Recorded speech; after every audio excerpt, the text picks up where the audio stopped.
في أكبر الكتب. Well, good morning. Good morning. And welcome to the Morning Report. My name is Willie Lawson. The Morning Report is a production of fightbackmedia.com, fightbackmedia.com, fightbackmedia.com, and fightbackmediatv.com. Plus that you are well this glorious day. We're getting near the end of the week, huh? Getting near the end of the week. Hope that has gone well for you, and I hope that you have something to look forward to this weekend and next week.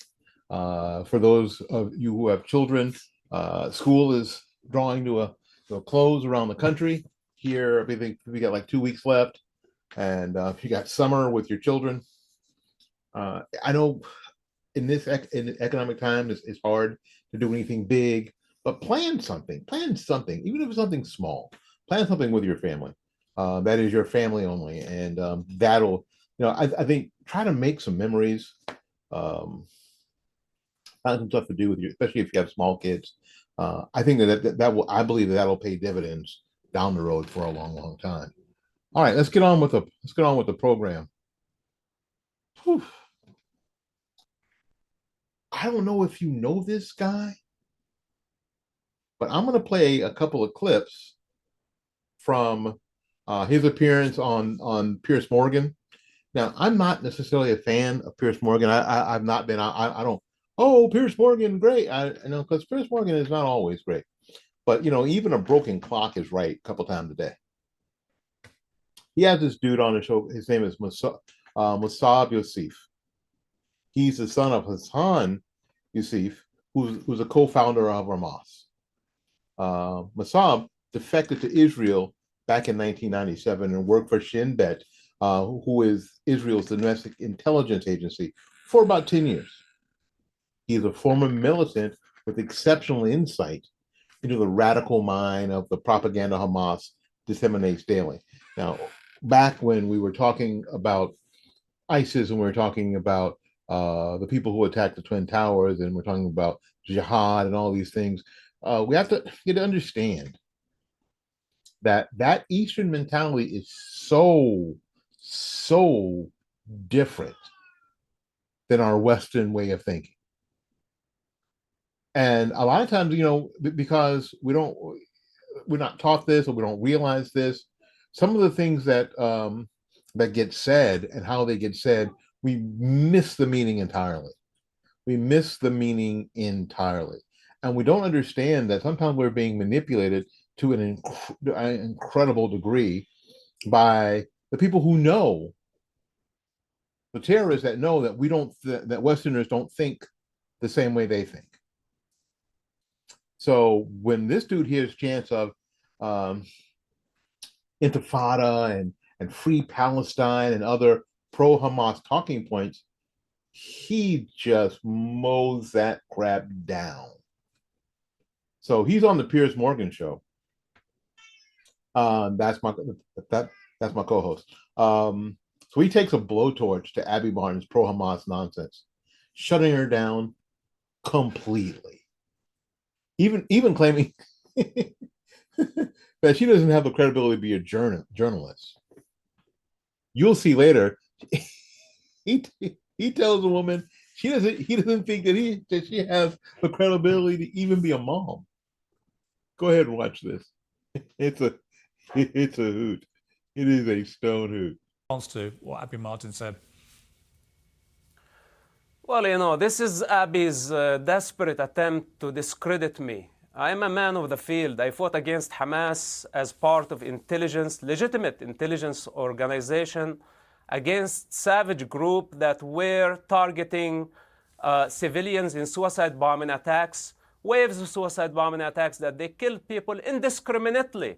So Abby today want me for some reason to apologize for saving human life, because my truth challenges her convenient truth. Abby does not have the authority. She's just a self-appointed low-grade journalist. How can you be a journalist and you call this a genocide, ethnic cleansing? And she just keep repeating ethnic cleansing, genocide, colonialism, etc. None of it is real, including Palestine. It's only in your head. None of it is existential. Palestine was never born. How can you free it? It was never there. It's just a colonial entity, and some people choose to make it into a national identity. And this parrot has been just repeating Hamas propaganda. Marwan Barghouti that she's talking about him, she never met him. I knew Marwan before he got to power. He's a criminal. He killed 5 people. He has blood on his hands. He cheated on his wife. He has a secret son that he never revealed it to the public. Of course, I can criticize him, and I can criticize all the criminals that I know personally. She's been there only for a visit, and maybe she had some falafel sandwich, you know, and she really was blown away of the Palestinian experience. There is no such a thing as Palestine. It's about time to retire, find a different job. You're not a journalist. You don't qualify even to be a mother. Wow. It does not end there. Now we have the problem with the pro-Palestine who are actually giving Hamas cover. They are participants in the crime. In fact, since October 7, I personally don't differentiate between Hamas and what's so-called Palestinians. Because actually there is no Palestinians. There are tribes. There is the tribe of Hamas, and there is the tribe of the Islamic Jihad, and there is the tribe of Khalil, and there is the tribe of Nablus, and each one has different interests, and all of them are conflicted. If they did not have Israel as the common enemy, they would kill each other. This is the reality of what's so-called Palestine. Rhetoric? You don't know what Palestine is. Actually, in fact, the keffiyeh that you are wearing, this is just a statement to show that you really lack the authenticity to represent the case. And what's so-called the cause, you know, this is a human problem. So you just... The cause must die. I think enough is enough. And now it's proven, and you are helping Hamas to prove it to the world, that Palestine depends on the destruction of the state of Israel. And this is not acceptable, and we are not going to agree to it. And I tell you something, for the next 10 or 20 years, the Palestinian people will pay the bill that Hamas is caused today, and most likely in blood. To you, Hamas and Palestinians are the same, they're one and the same? After October 7, yes, there is no difference. Really? The vast majority of the Palestinian people support Hamas. Really? This is a fact. This is proven by statistics, and your silence now. You cannot even condemn Hamas and say that what they did on October 7 was an act of a savage group. You don't have that power. Said I condemn. On what authority question. do you speak? You only speak on the authority of Hamas propaganda. No, why do you say that I'm speaking on the authority of Hamas propaganda? Because if you were a decent human being, you can say that the thousands were killed on October 7. That was a crime against humanity. It was a genocide.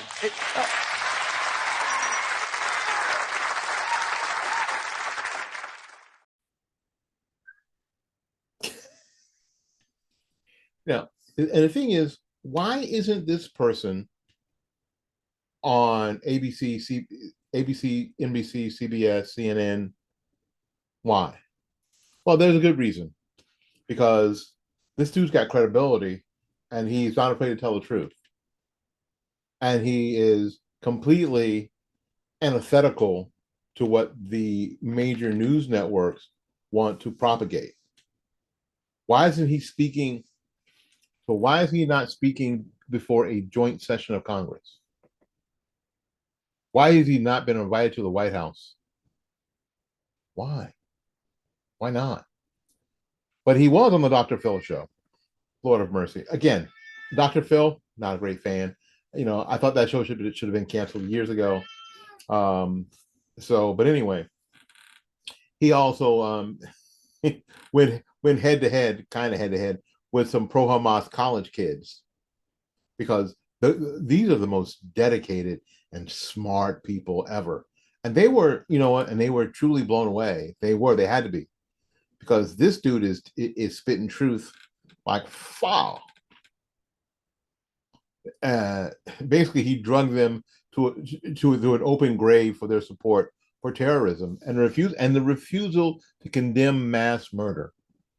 The murder that happened on October 7th. So He just chewed them to bits. And I think that we're fortunate. I think we're blessed that we have this person who knows the truth, and for one reason or another, no one's gonna talk to this guy. Right? He's going to be on Piers Morgan, and then he's going to be on the Dr. Phil show. But he's not going to be on CNN, and he's not going to be on. I don't know if Fox News had the guy on. I don't know if Newsmax had the guy on. I don't know if One America has had to do it on. But he needs to be. And this is and these things he's saying aren't things that are so new and mind blowing that we've never heard them before, because we have. But it's sure nice to hear from someone who is so close to the bone on Hamas and has such an understanding of Hamas and the tribes, as you talked about. And why is he not in front of a joint session of Congress, laying this out, just laying this out for the American people? Which is why we copied the videos and are showing it here. I don't know how many dozens of people are going to see it here on the Morning Report, or hear it on the Morning Report. But we're gonna do our best. We're gonna do our level best to promote this video as much as we can and get it out there so people can actually see and hear on what the truth is. Again, it's awesome. This dude, his name is Mosab Yosef, and he is the son of the co-founder of Hamas. Pretty eye-opening stuff, isn't it? We'll be right back.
One of the things I've said this election season, and I know that I've sort of upset some of the tried and true Trump supporters. My comments here and my comments on TikTok and the like. If you are someone who believes that Joe Biden got 81 million votes, I'm not necessarily in the same thought camp as you are. I think that some of the methodology that was used to collect votes in 2020 is suspect at the very, very least.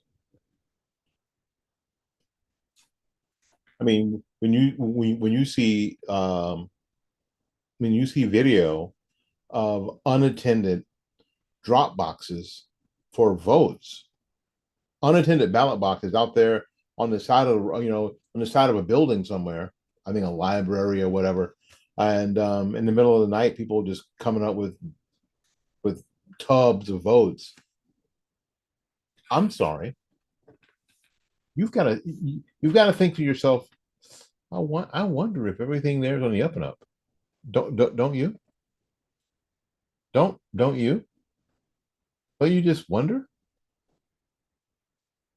And then the aftermath, when you would wonder, question out loud how you'd be shut down here on YouTube, how you'd be shut down on Facebook, how you'd be shut down on Twitter for even saying, oh, it's just seems a little sketch.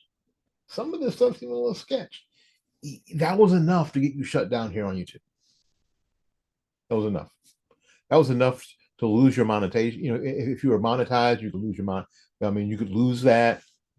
They could take the video down and on and on and on and on. The same thing on Facebook and the same thing on Instagram and the same thing on all across social media, right? and just in that made the whole thing seem even more sus. And I've talked about that. And when Donald Trump decided to run again, what he didn't address was he the biggest proponent of this election was stolen. He never put forth a methodology to, if he believed that was true, to keep it from happening again. How are you going to? Great. If you say it was stolen, all right, but how are you going to keep it from happening again? Or any of us going to keep it from happening again? I've already put forth what I think people ought to do. People ought to get involved in the process. We need people on the other side of the glass. People who are actually counting the votes. People who are involved in that process. And how you do that? Well, you can volunteer to be, of course, a poll watcher, and that's fine.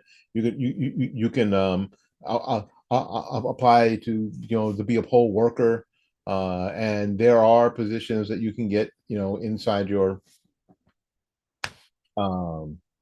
voter offices to be on the other side of the glass, because there are pictures of workers putting up cardboard over the windows so the poll watchers couldn't see into what was happening.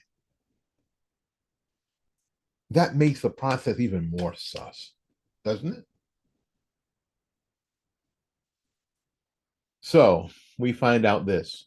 The Republican National Committee is suing in Wisconsin to prevent Democrats from using those ballot drop boxes, illegal ballot drop boxes during the 2024 presidential election. The RNC, the RPW, the RITE PAC have filed an amicus brief in Wisconsin to uphold the law and legal precedent, which bans the use of ballot drop boxes in the Badger State. The Democrats are attempting to implement last-minute changes, which is what happened last time, but they were using COVID as the impetus, right? They're attempting to implement last-minute changes which will undermine election security, the RNC released in a recent statement. In July 2022, yeah, I talk for a living, the Wisconsin Supreme Court ruled that drop boxes were not to be allowed in future elections. The rule of law should not be undermined by Democrats attempting to overrule a case that was decided just 2 years ago. People who live in Wisconsin deserve a fair and secure election, not a rushed effort to throw out precedent and implement a system susceptible to dishonesty and fraud. The RNC and our partners are stepping up to protect voter confidence in Wisconsin. The RC chairman, Michael Watley said about this effort. The filing comes at the Wisconsin Supreme Court considers reinstating the ballot drop boxes for use in upcoming elections from Democracy Docket. Okay, here's it for Democracy Docket. It reads, the Wisconsin Supreme Court will hold oral arguments on Monday to decide whether election officials can reinstate secure ballot drop boxes for the 2024 election. At the next week's argument, the state Supreme Court majority liberal bench will consider whether to overturn the July 2022 decision in Tegrin versus Wisconsin Election Commission, which resulted in a statewide prohibition of the use of drop boxes. Now, here where I live, there are drop boxes. They are out in front of the supervisor of elections office. So you can drive by and put it in. We had them before, but that really ramped up after COVID, right? But outside the drop box is a person who helps you put the ballot in your ballot in the drop box. And at night, when the office closes, that drop box goes inside the building behind locked doors. It's not just on the side of the road somewhere. It's not just against the building unattended.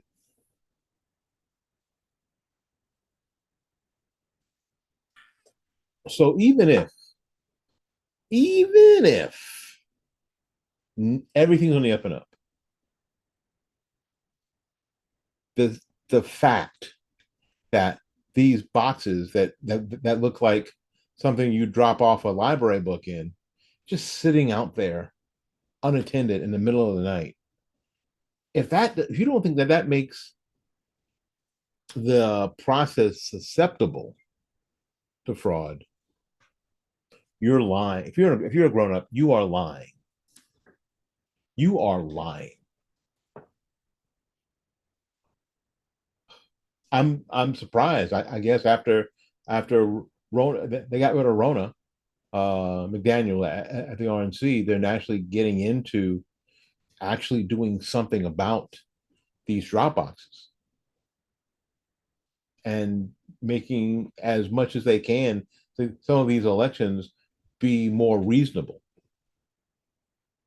It is a patchwork around the country on how people run their elections, and that's fine as long as they are, as much as possible, free of the susceptibility of widespread fraud, cheating.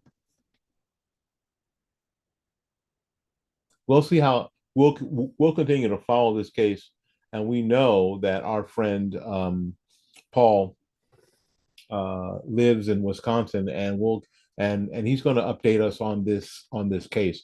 We hope to have him on the show next week, so we can talk about this one in particular. That'll be cool, huh?